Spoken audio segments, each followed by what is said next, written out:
Bismillahirrahmanirrahim. Assalamualaikum warahmatullahi wabarakatuh. Baiklah, kami dari kelompok 9 akan mempresentasikan hasil makalah kami, yang mana judul makalahnya adalah Model Pembelajaran Team Assisted Individually atau disingkat dengan TAI. Kami dari kelompok 9 beranggotakan 2 orang, yaitu saya sendiri Indah Purnamasari dan rekan saya Saudari Roimah. Langsung saja, saya sebagai pemateri pertama akan menjelaskan tentang poin A, yaitu uraian model pembelajaran cooperative learning. Kooperatif mengandung pengertian bekerja sama dalam mencapai tujuan bersama.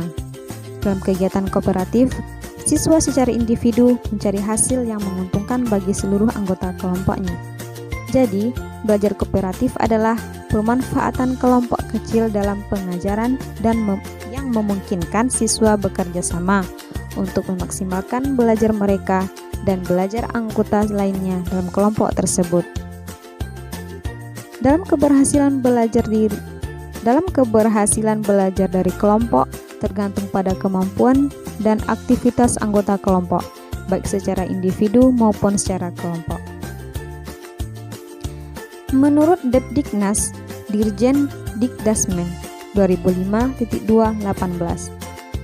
pembelajaran kooperatif mengupayakan seorang siswa mampu mengajarkan kepada siswa lain atau mengajar teman sebayanya, sehingga memberi kesempatan kepada siswa untuk mempelajari sesuatu dengan baik pada waktu bersamaan dan menjadi narasumber bagi teman lain.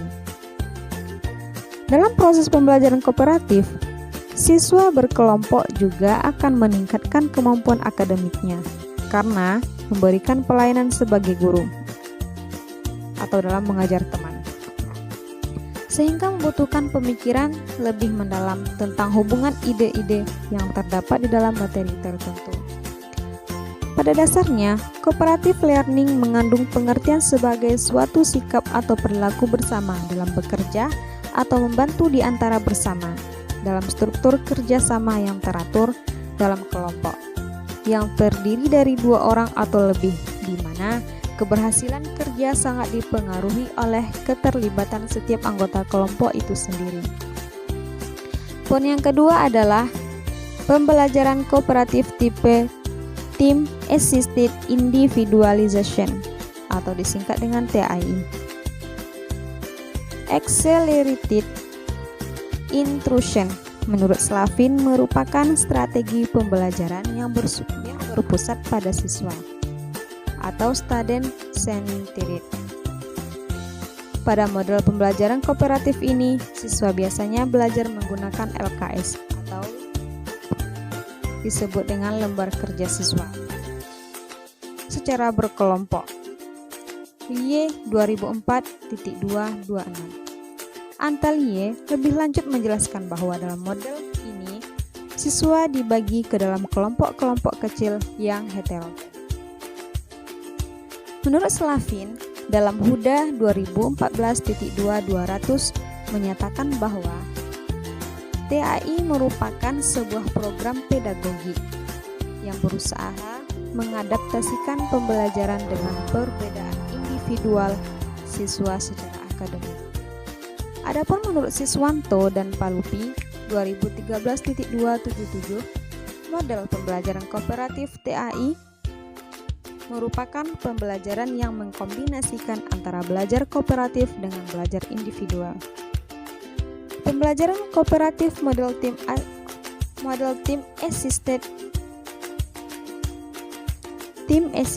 Individualization ini dikembangkan oleh Slavin. Model ini mengkombinasikan keunggulan model kooperatif dan pembelajaran individual. Model ini dirancang untuk mengatasi kesulitan belajar siswa untuk pemecahan masalah.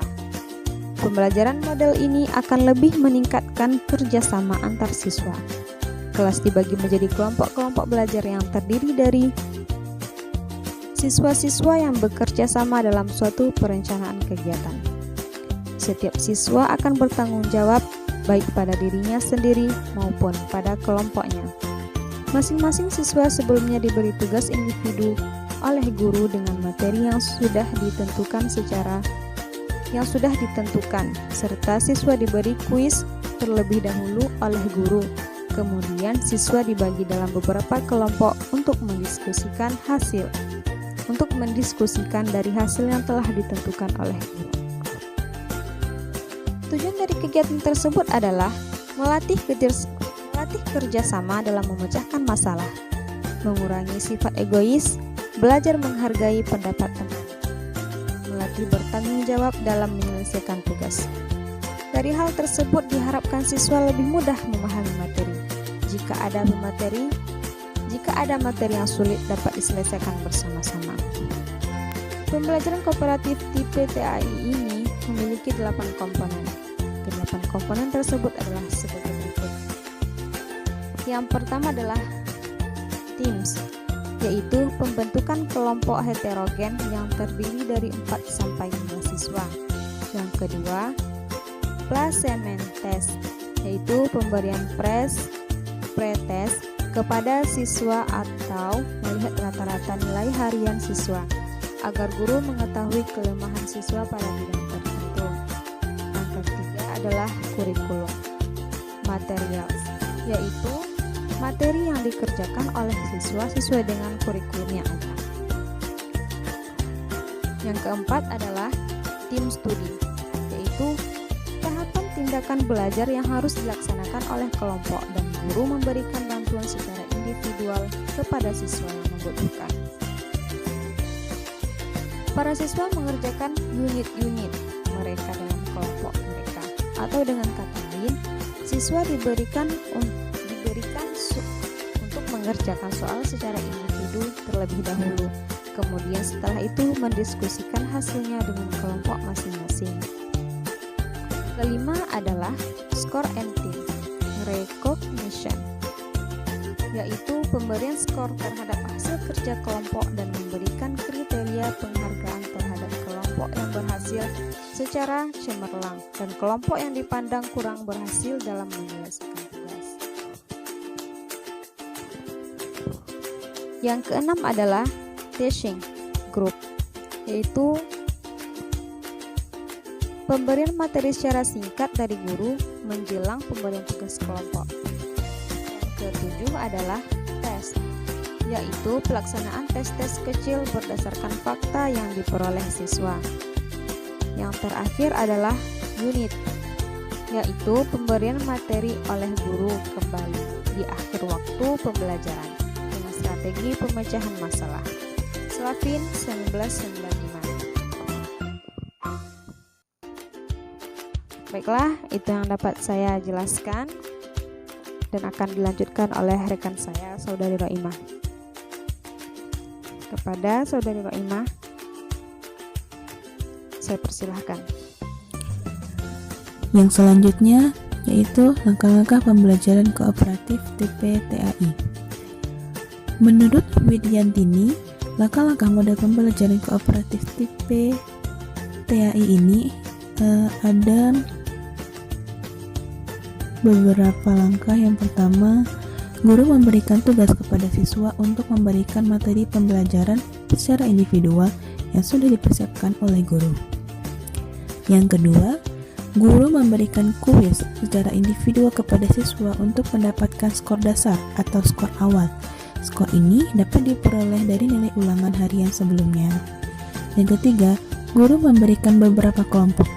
Setiap kelompok itu terdiri dari 4-5 siswa dengan kemampuan yang berbeda-beda, baik dari tingkat kemampuan tinggi, sedang hingga rendah.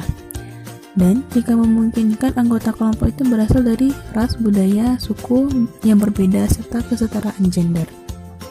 Yang keempat, hasil belajar siswa secara individual didiskusikan dalam diskusi kelompok. Jadi setiap anggota kelompok saling memeriksa jawaban teman satu kelompoknya. Yang kelima, guru memfasilitasi siswa dalam membuat rangkuman, mengarahkan, dan memberikan penegasan pada materi pembelajaran yang telah dipelajari. Yang keenam, guru memberikan kuis kepada siswa secara individual. Dan yang terakhir, guru memberikan penghargaan pada kelompok berdasarkan perolehan nilai peningkatan hasil belajar individual dari skor dasar ke skor kuis berikutnya. Dan poin selanjutnya yaitu tentang kelebihan dan kekurangan pembelajaran kooperatif tipe TAI. Kelebihannya itu ada 4 diantaranya. Siswa yang lemah dapat terbantu dalam menyelesaikan masalah. Yang kedua, siswa diajarkan bagaimana bekerja sama dalam suatu kelompok. Yang ketiga, siswa yang pandai dapat mengembangkan kemampuan dan keterampilannya. Dan yang keempat, adanya rasa tanggung jawab dalam kelompok dalam menyelesaikan suatu masalah. Dan kelemahannya itu ada 2 diantaranya. Siswa yang kurang pandai secara tidak langsung akan menggantungkan pada siswa yang pandai, dan tidak ada persaingan antar kelompok di antaranya. Baiklah, itulah hasil dari pemaparan makalah kami. Lebih dan kurangnya kami mohon maaf. Kami tutupi dengan Assalamualaikum warahmatullahi wabarakatuh.